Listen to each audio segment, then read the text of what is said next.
Welcome to blessing today. ഇന്നത്തെ ഈ blessing today നിങ്ങളുടെ ജീവിതത്തിൽ വലിയ അനുഗ്രഹമായി മാറട്ടെ. എല്ലാ ദിവസവും നമ്മൾ ചെയ്യുന്നത് പോലെ അതത് ദിവസത്തെ എപ്പിസോഡിൻ്റെ ഫിനാൻഷ്യൽ പാർട്ട്നേഴ്സിന് വേണ്ടി നമ്മൾ പ്രാർത്ഥിക്കാറുണ്ട്. ഇന്നും നമ്മൾ പ്രാർത്ഥിക്കാൻ പോകുകയാണ്. Let's pray together. കർത്താവെ, ഏനാഥ് എന്നുള്ള കോമള മോഹന് വേണ്ടി പ്രാർത്ഥിക്കുന്നു. കർത്താവെ, കോമളയ്ക്കും തൻ്റെ ഭർത്താവ് മോഹനും കർത്താവെ വളരെ നല്ല ഒരു കുടുംബജീവിതം നൽകണമേ എന്നങ്ങയോട് പ്രാർത്ഥിക്കുന്നു. കൊല്ലത്തു നിന്നുള്ള ലിജു ലാലുവിനായി പ്രാർത്ഥിക്കുന്നു. കർത്താവ് യോജിച്ച ഒരു ജീവിത പങ്കാളിയെ അങ്ങ് നൽകണമേ. തിരുവനന്തപുരത്തുനിന്നുള്ള സുജാത രാജേന്ദ്രനായി പ്രാർത്ഥിക്കുന്നു. കൊച്ചുമക്കൾക്ക് നല്ല ആരോഗ്യം നൽകണമേ, സകല അനുഗ്രഹങ്ങളാലും അങ്ങ് നിറയ്ക്കണമേ എന്ന് പ്രാർത്ഥിക്കുന്നു. ഡൽഹിയിൽ നിന്നുള്ള സാജു തോമസിനും കുസുമം സാജുവിനായി പ്രാർത്ഥിക്കുന്നു. കർത്താവെ, അവരുടെ മകൻ അലൻ കഴിഞ്ഞ ദിവസം ഹോസ്പിറ്റലിൽ അടിയന്തരമായ ശസ്ത്രക്രിയയ്ക്ക് വേണ്ടി വിധേയനായപ്പോൾ കർത്താവെ, കോൾ സെൻറ്ററിൽ വിളിച്ച് പ്രാർത്ഥിച്ചതിൻ്റെ ഫലമായി വലിയ അനുഗ്രഹത്തെ, വിടുതലിനെ, സൗഖ്യത്തെ കൊടുത്തു. എൻ്റെ നന്ദി സൂചകമായി ഇത് ചെയ്യുന്നുള്ളൂ. ഞങ്ങൾ അവരോട് ചേർന്ന് അങ്ങേക്ക് നന്ദി പറയും. ഞങ്ങളുടെ പ്രാർത്ഥന കേട്ടതിനാൽ നന്ദി. യേശുവിൻ്റെ നാമത്തിൽ തന്നെ ആമേൻ.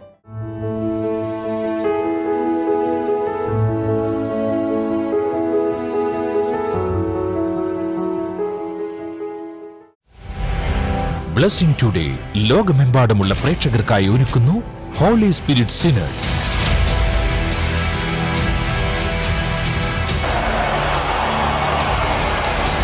ബ്ലെസ്സിംഗ് ടുഡേ ചരിത്രത്തിലെ ഏറ്റവും വലിയ ഈ മീറ്റിംഗുകളിലേക്ക് ഞങ്ങൾ നിങ്ങളെ സ്വാഗതം ചെയ്യുന്നു. നിങ്ങളുടെ ജീവിതത്തെ അനുഗ്രഹത്തിൽ നിന്നും അനുഗ്രഹത്തിലേക്ക് നയിക്കുവാൻ കഴിയുന്ന യേശുവിനോടൊപ്പം തുറക്കപ്പെട്ട സ്വർഗത്തിന് കീഴിൽ 4 ദിവസങ്ങൾ. ഒക്ടോബർ 13, 14, 15, 16 തീയതികളിൽ എറണാകുളം ഹൈക്കോടതി ജംഗ്ഷനിലുള്ള മറൈൻ ഡ്രൈവ് ഗ്രൗണ്ടിൽ വെച്ച് രാവിലെ 9 മുതൽ രാത്രി 9 വരെ നടത്തപ്പെടുന്നു. ബ്രദർ ഡാമിയനോടും സിസ്റ്റർ ക്ഷമ ഡാമിയനോടുമൊപ്പം ലോകപ്രശസ്ത സുവിശേഷകരായ ഡോക്ടർ പോൾ ദിനകരനും സിസ്റ്റർ ഇവാഞ്ചലിൻ പോളും കൂടാതെ ബ്രദർ റാം ബാബു, അൻകിത് റാം ബാബു എന്നിവർ ശുശ്രൂഷിക്കുന്നു. Nehemiah Damian, Amy Mariam Damian, 100-ലധികം അംഗങ്ങളുള്ള ബ്ലെസ്സിംഗ് ടുഡേ കൊയർ, ലോകമെമ്പാടുമുള്ള ബ്ലെസ്സിംഗ് സെന്റർ ശുശ്രൂഷകരോടൊപ്പമുള്ള ആരാധന. വ്യാഴം, വെള്ളി, ശനി ദിവസങ്ങളിൽ പകൽ നടക്കുന്ന കോൺഫറൻസുകളിൽ പ്രവേശനം രജിസ്ട്രേഷനിലൂടെ മാത്രം. കൂടാതെ 16-ാം തീയതി Sunday celebration and grand finale. നമ്മുടെ ഹോളി സ്പിരിറ്റ് സിനഡ് ഇന്നാണ് ആരംഭിക്കുന്നത്. എനിക്കറിയാം, ലോകമെമ്പാടും ഒത്തിരി പേർ അതിനുവേണ്ടി കാത്തിരിക്കുകയും പ്രാർത്ഥിക്കുകയും എല്ലാം ചെയ്തു. We are starting today, this morning. നിങ്ങൾ എവിടെയാണെങ്കിലും വന്നെത്താവുന്നവരെല്ലാം ദയവായി വന്നെത്തുക. കർത്താവിൻ്റെ ഒരു വലിയ പ്രവർത്തനം ഞാൻ വിശ്വസിക്കുന്നു. The holy spirit is going to sweep across the land. അതുകൊണ്ട് പ്രാർത്ഥനയോടുകൂടെ വരിക. ഇന്ന് കർത്താവിൽ നിന്നും വലിയ കാര്യങ്ങൾ പ്രതീക്ഷിക്കുക. നമുക്ക് തുടർന്നുള്ള മിറക്കിൾസ് ടുഡേയിലേക്കും വചന ശുശ്രൂഷയിലേക്കും പോകാം.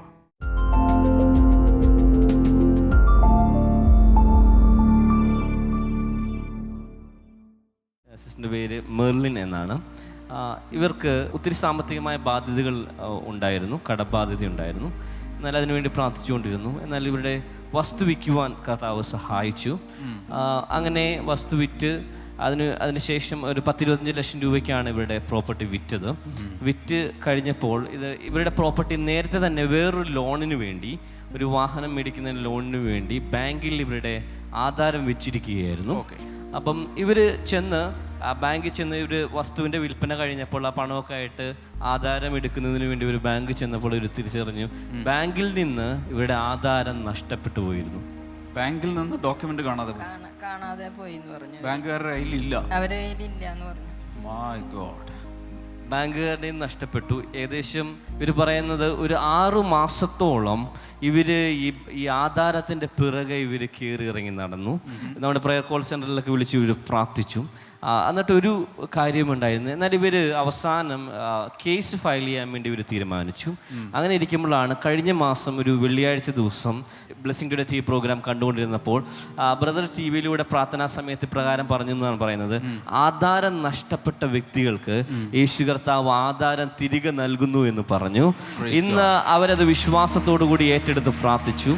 അന്ന് വെള്ളിയാഴ്ച ഇവർ പ്രാർത്ഥിച്ചെങ്കിൽ തിങ്കളാഴ്ച രാവിലെ ഇവർക്കൊരു ഫോൺ കോൾ ബാങ്കിൽ നിന്ന് വരികയാണ്. നിങ്ങൾക്ക് നഷ്ടപ്പെട്ടു പോയ ആ ആധാരം തിരിച്ചു ലഭിച്ചിരിക്കുകയാണ്. ആ ദൈവം അങ്ങനെ ഒരു വലിയൊരു അത്ഭുതം ചെയ്തു. ലൂക്കോസ് 15 എത്ര പേര് വായിച്ചിട്ടുണ്ട്? 3 കാര്യങ്ങൾ അവിടെ കാണാതെ പോയി. കാണാതെ പോയ ഒരു നാണയം, somebody lost a coin. അതിനുശേഷം കാണാതെ പോയ ഒരു ആട്, somebody lost a sheep. അതിനുശേഷം one family, one father lost a son. മോനെ നഷ്ടപ്പെട്ടു. 3 കർത്താവ് വീണ്ടെടുത്തു. ഇവിടേക്ക് ആരെങ്കിലും എന്തെങ്കിലും കാണാതെ പോയിട്ടുണ്ടോ? Jesus can redeem that. Anything that is lost, he can redeem. ഇതിൻ്റെ കൂട്ടത്തിൽ ഇവർക്ക് 25 ലക്ഷം രൂപയ്ക്കാണ് ആ വസ്തു വിറ്റത്. പക്ഷേ ആ വസ്തു വാങ്ങിയ ആ വ്യക്തി ഇവരൊരു ചീറ്റിംഗ് പോലെ നടത്തി എന്നുള്ള രീതിയിൽ 50 ലക്ഷം രൂപ അവർ തിരികെ ചോദിച്ചു. ഈ ആധാരമില്ല എന്നതുകൊണ്ട് വിറ്റ വസ്തു വിറ്റ ആള് 25 ലക്ഷം രൂപ കൊടുത്താണ്. ഡബിൾ അവർക്ക് തിരിച്ചു കൊടുത്താലാണ് അവർ അതിനകത്ത് സെറ്റിൽ ആവുകയുള്ളൂ എന്ന് പറഞ്ഞു. പക്ഷെ ആ സമയത്താണ് കർത്താവ് കിട്ടിയത്.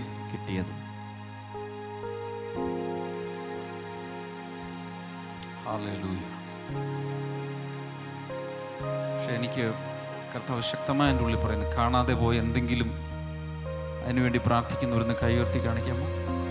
എന്തെങ്കിലുമൊക്കെ നഷ്ടപ്പെട്ടു, തിരിച്ചു കിട്ടണം. കൈയുയർത്തി. എന്തുവാണ്? പൈസയാകാം, ജോലിയാകാം, മക്കളാകാം, നന്നായിട്ട് കൈയുയർത്തി പിടിക്കും. കർത്താവേ, അങ്ങയുടെ നാമത്തിൽ ഞങ്ങൾ പ്രാർത്ഥിക്കുന്ന യേശുവിൻ്റെ നാമത്തിൽ, anything that is lost, I pray in the name of Jesus to come back to these hands. എന്ത് നഷ്ടപ്പെട്ടിട്ടുണ്ടെങ്കിലും അത് മടങ്ങി വരട്ടെ. സൽപ്പേര് നഷ്ടപ്പെട്ടവർക്ക് അത് മടങ്ങി വരട്ടെ. പണം നഷ്ടപ്പെട്ടവർക്ക് അത് മടങ്ങി വരട്ടെ. സൗന്ദര്യം നഷ്ടപ്പെട്ടവർക്ക് അത് മടങ്ങി, ആരോഗ്യം നഷ്ടപ്പെട്ടവർക്ക് അത് മടങ്ങി വരട്ടെ. ബന്ധങ്ങൾ ഉലഞ്ഞു പോയവർക്ക് തിരികെ വരട്ടെ. മക്കൾ അകന്നു പോയെങ്കിൽ യേശുവിൻ്റെ നാമത്തിൽ അടുത്തു വരട്ടെ. എന്താണെങ്കിലും കൈകളെ ഉയർത്തി കർത്താവിനോട് പറയുന്നു, വിശ്വസിക്കും. കർത്താവ്, നീ അങ്ങനെ ചെയ്തതിനാൽ നന്ദി പറയും. Jesus name.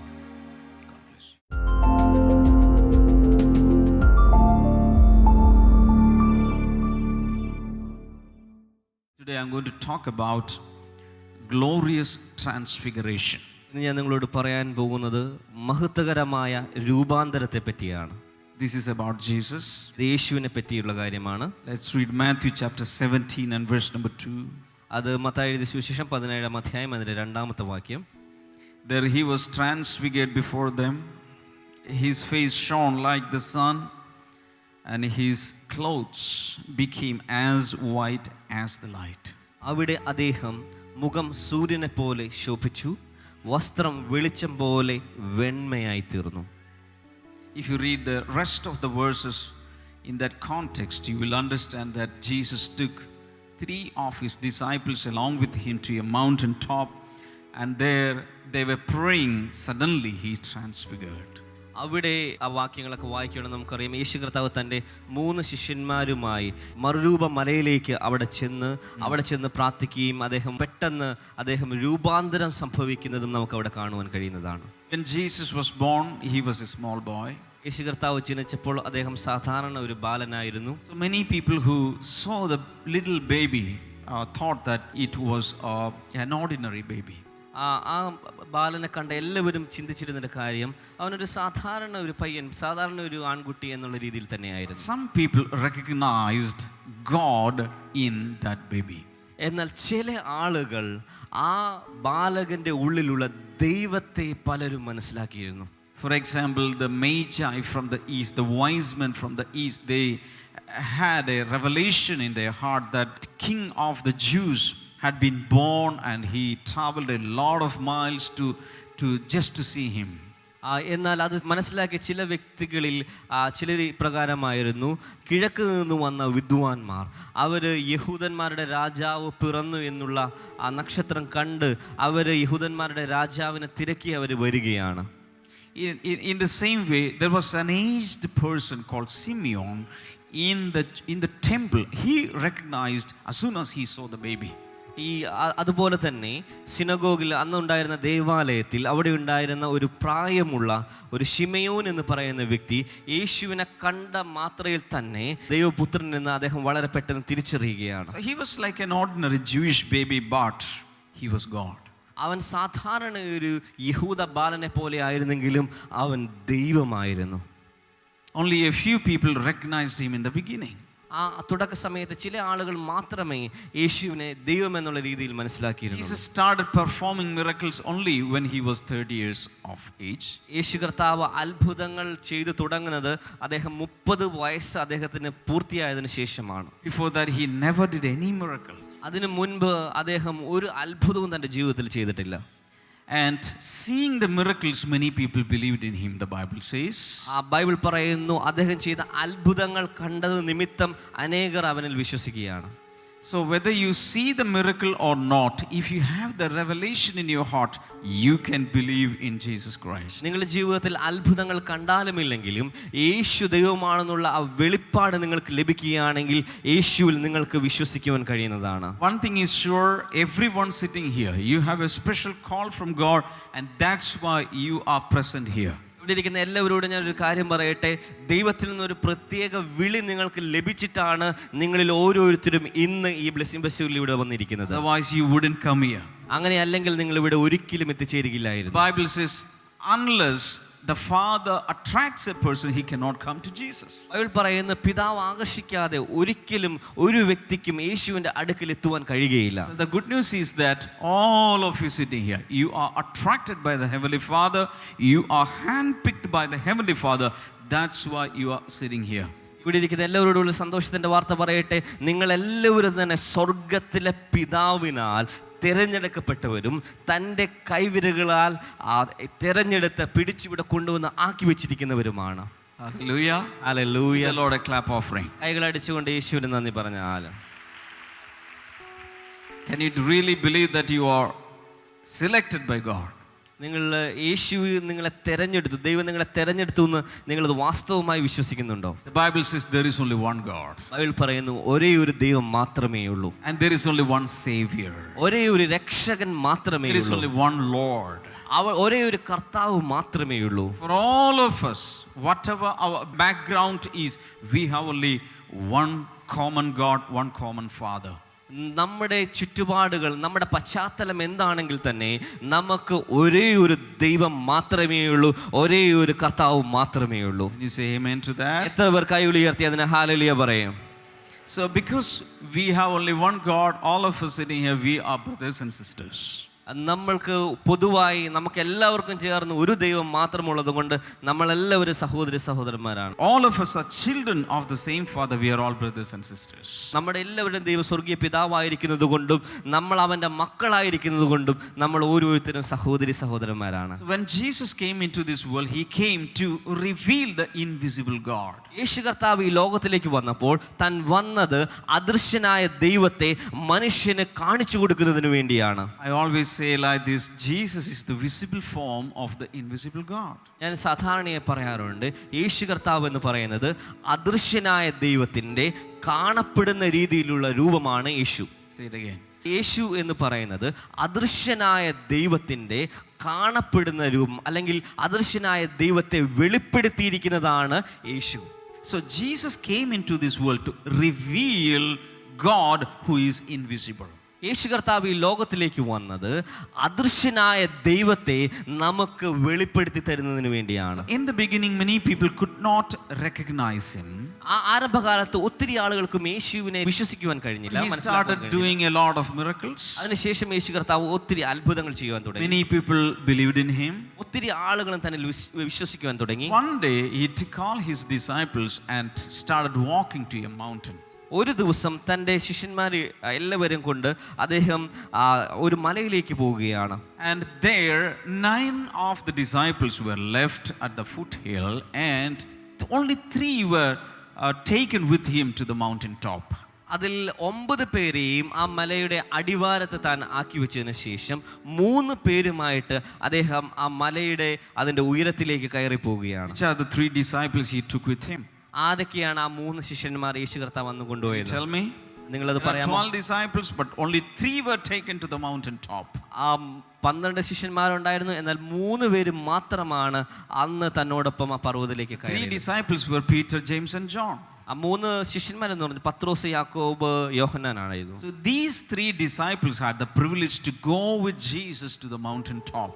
ഈ 3 ശിഷ്യന്മാർക്കാണ് ആ പർവ്വതത്തിന്റെ മുകളിലേക്ക് പോകുവാൻ, യേശുവിനോടൊപ്പം പോകുവാൻ ഭാഗ്യം ലഭിച്ചവർ. I have climbed that mountain many times. I have gone there many times. ആ മലയിൽ ഞാൻ ഒത്തിരി പ്രാവശ്യം പോയിട്ടുണ്ട്. Where Jesus prayed. യേശു കർത്താവ് പ്രാർത്ഥിച്ച സ്ഥലം ഒത്തിരി പ്രാവശ്യം ഞാൻ പോയിട്ടുണ്ട്. And when Jesus was praying there, യേശു കർത്താവ് അവിടെ പ്രാർത്ഥിച്ചുകൊണ്ടിരുന്നപ്പോൾ suddenly his dress changed. പെട്ടെന്ന് അദ്ദേഹത്തിന്റെ വസ്ത്രം മാറുകയാണ്. The other 3 disciples were looking at him. ആ 3 ശിഷ്യന്മാരും തന്നെ നോക്കിക്കൊണ്ടിരിക്കുകയാണ്. Dress changed, his face changed, everything changed. അവന്റെ വസ്ത്രം മാറുകയാണ്, മുഖം മാറുകയാണ്, തന്നോടനുബന്ധിച്ചുള്ള എല്ലാത്തിനും ഒരു രൂപാന്തരം സംഭവിക്കുകയാണ്. Are you listening to this? നിങ്ങൾ എന്നെ ശ്രദ്ധിക്കുന്നുണ്ടോ? I'm talking about our Jesus. ഞാനിപ്പോൾ സംസാരിക്കുന്ന നമ്മുടെ യേശുവിനെ പറ്റിയാണ്. Here in Matthew 17 verse number 2, there he was transfigured before them. His face shone like the sun, and his clothes became as white as the light. Mathai 17:2, അവിടെ അദ്ദേഹത്തിന്റെ മുഖം സൂര്യനെ പോലെ ശോഭിച്ചു, വസ്ത്രം വെളിച്ചം പോലെ വെണ്മയായി തീർന്നു.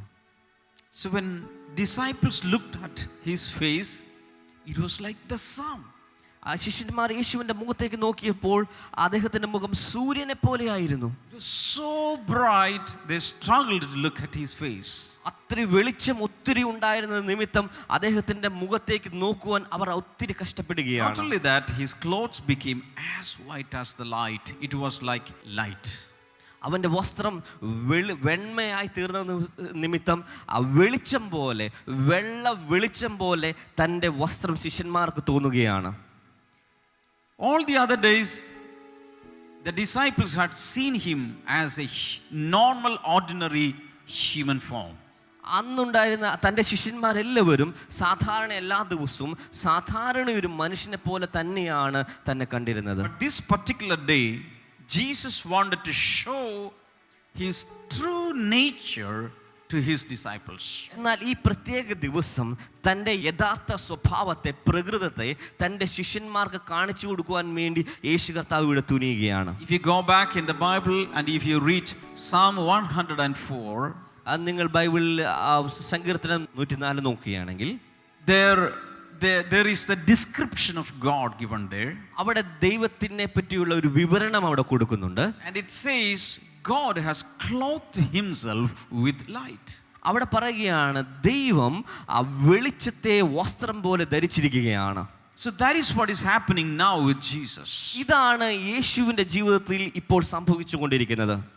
The disciples looked at him and saw that he had dressed in light. യേശുവിനെ തന്റെ ശിഷ്യന്മാർ നോക്കിയപ്പോൾ കാണുന്നത് വെളിച്ചത്തെ ധരിച്ചവനായിട്ടാണ് അവർ തിരിച്ചറിയുന്നത്. Hallelujah. Hallelujah. So this is our Jesus. ഇതാണ് നമ്മുടെ യേശു കർത്താവ്. Many people think that Jesus is an ordinary man. പല ആളുകളും ചിന്തിക്കുന്നത് യേശു കർത്താവ് ഒരു സാധാരണ മനുഷ്യനാണെന്നാണ്. The people who had the privilege to see his true nature could understand that he was God himself. എന്നാൽ യേശുവിന്റെ യഥാർത്ഥ പ്രകൃതത്തെ കണ്ടിട്ടുള്ള വ്യക്തികൾക്ക് യേശു കർത്താവ് ദൈവമെന്ന് അവർക്ക് തിരിച്ചറിയാൻ കഴിയുന്നതാണ്. Lift your hands and say hallelujah. എത്ര പേർ കൈകൾ ഉയർത്തി ഹല്ലേലൂയ പറയും? Something similar happened in Exodus chapter number 34. പുറപ്പാട് പുസ്തകം 34-ാം അധ്യായം ഇതേപോലെ സാദൃശ്യമുള്ള ഒരു കാര്യം അവിടെ നടക്കുകയാണ്. Verses 29 through 35. അത് 34, 29 മുതൽ 35 വരെയുള്ള വാക്യങ്ങൾ. So what happened was Moses was climbing Mount Sinai. ഇപ്പോൾ മോശ സീനായി പർവ്വതം കയറുകയാണ്. And there he was praying with God, along in the presence of God, with fasting for 40 days and 40 nights. അവിടെ ഈ മോശ ദൈവത്തിന്റെ സന്നിധിയിൽ 40 ദിവസം ഉപവസിച്ചുകൊണ്ട് പ്രാർത്ഥിച്ചുകൊണ്ടിരിക്കുകയാണ്. And when he was praying for 40 days and 40 nights, after the prayer, when he was coming down, everything about him changed. ആ പ്രാർത്ഥനകൾക്ക് ശേഷം 40 ദിവസത്തെ ഉപവാസത്തിന് ശേഷം അദ്ദേഹം മടങ്ങി വരുമ്പോൾ, തിരികെ ഇറങ്ങി വരുമ്പോൾ തൻ്റെ ജീവിതത്തെ പറ്റിയുള്ള എല്ലാത്തിനും ഒരു മാറ്റം സംഭവിക്കുകയാണ്. Let's read that portion and let's meditate. നമുക്ക് ആ ഭാഗങ്ങൾ വായിച്ച് നമുക്ക് ധ്യാനിക്കാവുന്നതാണ്. When Moses came down from Mount Sinai with the 2 tablets of the covenant law in his hands, he was not aware that his face was radiant because he had spoken with the Lord. മോശ കൈകളിൽ 2 കൽപ്പലകകളുമായി സീനായി പർവ്വതത്തിൽ നിന്ന് ഇറങ്ങി വന്നപ്പോൾ താൻ യഹോവയോട് സംസാരിച്ചത് കൊണ്ട് തൻ്റെ മുഖം പ്രകാശിച്ചിരുന്നു എന്ന് അദ്ദേഹം അറിഞ്ഞില്ല.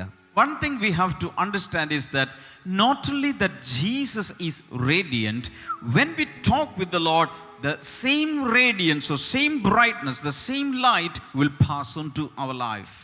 ഒരു കാര്യം പ്രധാനപ്പെട്ടതാണ്, യേശു കർത്താവ് ഇതുപോലെ പ്രകാശപൂരിതനായ ഒരു ദൈവമാണെങ്കിൽ അത് മാത്രമല്ല, അദ്ദേഹത്തെ ആരാധിക്കുന്ന നമ്മൾ ഓരോരുത്തരും ആ വെളിച്ചം നമ്മളിലേക്കും പകരപ്പെടുന്നതാണ്. Hallelujah. ഹല്ലേലൂയ.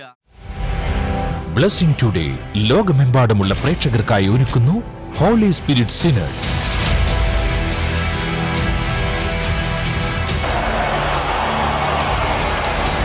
ബ്ലെസ്സിംഗ് ടുഡേ ചരിത്രത്തിലെ ഏറ്റവും വലിയ ഈ മീറ്റിംഗുകളിലേക്ക് ഞങ്ങൾ നിങ്ങളെ സ്വാഗതം ചെയ്യുന്നു. നിങ്ങളുടെ ജീവിതത്തെ അനുഗ്രഹത്തിൽ നിന്നും അനുഗ്രഹത്തിലേക്ക് നയിക്കുവാൻ കഴിയുന്ന യേശുവിനോടൊപ്പം തുറക്കപ്പെട്ട സ്വർഗത്തിന് കീഴിൽ 4 ദിവസങ്ങൾ. ഒക്ടോബർ 13, 14, 15, 16 തീയതികളിൽ എറണാകുളം ഹൈക്കോർട്ട് ജംഗ്ഷനിലുള്ള മറൈൻ ഡ്രൈവ് ഗ്രൗണ്ടിൽ വെച്ച് രാവിലെ 9 മുതൽ രാത്രി 9 വരെ നടത്തപ്പെടുന്നു. ബ്രദർ ഡാമിയനോടും സിസ്റ്റർ ടെമ ഡാമിയനോടുമൊപ്പം ലോകപ്രശസ്ത സുവിശേഷകരായ ഡോക്ടർ പോൾ ദിനകരനും സിസ്റ്റർ ഇവാഞ്ചലിൻ പോളും, കൂടാതെ ബ്രദർ റാം ബാബു, അൻകിത് റാം ബാബു എന്നിവർ ശുശ്രൂഷിക്കുന്നു. Nehemiah Damian, Amy Mariam Damian, 100-ലധികം അംഗങ്ങളുള്ള ബ്ലെസ്സിംഗ് ടുഡേ കൊയർ, ലോകമെമ്പാടുമുള്ള ബ്ലെസ്സിംഗ് സെന്റർ ശുശ്രൂഷകരോടൊപ്പമുള്ള ആരാധന. വ്യാഴം, വെള്ളി, ശനി ദിവസങ്ങളിൽ പകൽ നടക്കുന്ന കോൺഫറൻസുകളിൽ പ്രവേശനം രജിസ്ട്രേഷനിലൂടെ മാത്രം. കൂടാതെ 16-ാം തീയതി Sunday celebration and grand finale.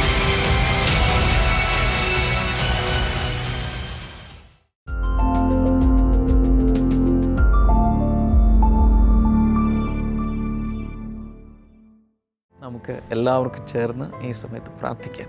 കർത്താവെ, അങ്ങയുടെ അടുക്കൽ വന്ന എല്ലാവരെയും അങ്ങ് സൗഖ്യമാക്കി, അത്ഭുതങ്ങൾ പ്രവർത്തിച്ചു. That Jesus is still alive. കർത്താവ് അത്ഭുതങ്ങൾ ചെയ്യണമേ.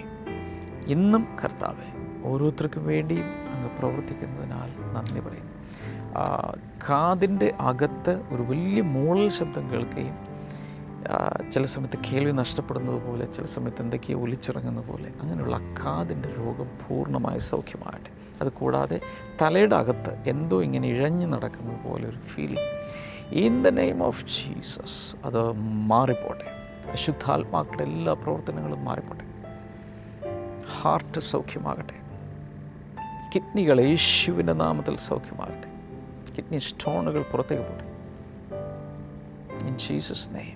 ലങ്സ് സൗഖ്യമാകട്ടെ. അതുപോലെ ഫുഡ് പൈപ്പ്, അന്നനാളം പൂർണ്ണമായ സൗഖ്യത്തിലേക്ക് വരട്ടെ. അന്നനാളം ചുരുങ്ങുന്ന ഒരു രോഗം പൂർണ്ണ സൗഖ്യത്തിലേക്ക് വരട്ടെ. ഗോൾ ബ്ലാഡർ സൗഖ്യമാകട്ടെ.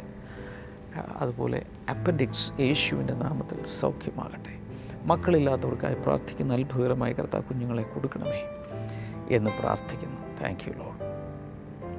കാൽമുട്ടുകളിൽ കകത്ത് ഉള്ള പ്രയാസങ്ങൾ പൂർണ്ണമായ സൗഖ്യം യേശുവിൻ്റെ നാമത്തിൽ ഉണ്ടാകട്ടെ, in the name of Jesus.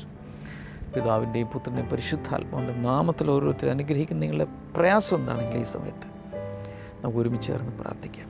യേശുവിൻ്റെ നാമത്തിൽ കർത്താവ് ഇവരോട് ചേർന്ന് ഞാൻ പ്രാർത്ഥിക്കാം. അവരുടെ വിഷയം എന്താണെങ്കിലും അത്ഭുതകരമായി പൂർണ്ണ വിടുതൽ കർത്താവ് നീ കൽപ്പിക്കുന്നതിനാൽ നന്ദി പറയുന്നു.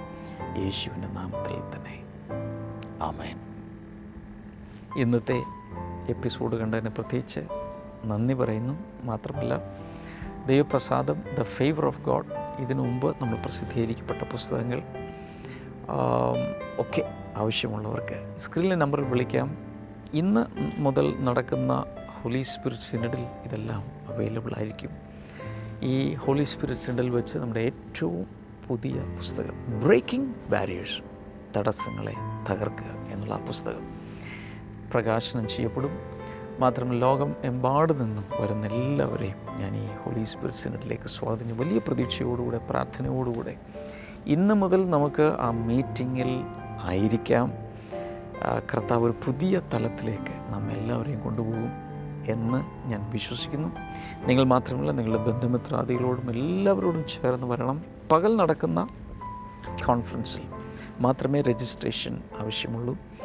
ഈവനിങ്ങിൽ നടക്കുന്ന മീറ്റിങ്ങുകളിൽ യാതൊരു രജിസ്ട്രേഷനും ആവശ്യമില്ല. It's an open meeting. പക്ഷേ എല്ലാറ്റിലും വന്ന് സംബന്ധിക്കണം എന്ന് ഞാൻ നിങ്ങളെക്കുറിച്ച് ആഗ്രഹിക്കുന്നു. നാളെ ബ്ലെസ്സിംഗ് ടുഡേയിൽ വീണ്ടും ഈ സമയത്ത് കാണാം. God bless you all. By.